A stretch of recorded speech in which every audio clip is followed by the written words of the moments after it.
ECE core బ్రాంచెస్లో తీసుకుంటే ఈసీఈలో మనము VLSI and embedded సిస్టమ్స్తో పాటు ఐఓటీ ఒకటి అండ్ బయోమెడికల్ ఇంజనీరింగ్ అనేది ఆఫర్ చేస్తున్నాము. ఈ 3 స్పెషలైజేషన్స్ కూడా మనము బాష్ కంపెనీ కొలాబరేషన్తో ఆఫర్ చేస్తున్నామండి. అండ్ అలాగే మెకానికల్ ఇంజనీరింగ్లో వచ్చేసరికి మనకు ఆల్రెడీ పవర్ ఇంజనీరింగ్ అనేది మనం ఎల్ఎన్టీ కొలాబరేషన్తో ఆఫర్ చేస్తున్నామండి. ఈ ఇయర్ కొత్తగా మనము ఈవీ టెక్నాలజీ, ఇప్పుడు ఎలక్ట్రికల్ వెహికల్స్ అనేది మంచి డిమాండ్ అనేది ఉందండి. సో ఈవీ టెక్నాలజీ అనేది మనము ఐకాట్ మానేసర్తో కొలాబరేట్ అయ్యి ఈ ప్రోగ్రామ్ ఆఫర్ చేస్తున్నామండి.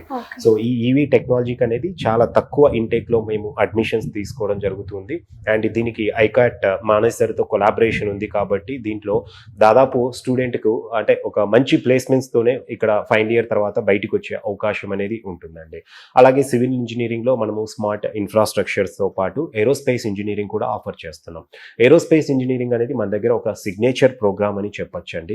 సో దీనికంటే ముందు ఈసీఈ, మెకానికల్, సివిల్ ఇక్కడ మనకు ఫీజు వచ్చేసరికి అండి ఆఫ్టర్ డైవర్సిటీ స్కాలర్షిప్ అనేది 12,20,000 విత్ 8 షేరింగ్ హాస్టల్ అనేది ఉంటుందండి 4 years అనేది.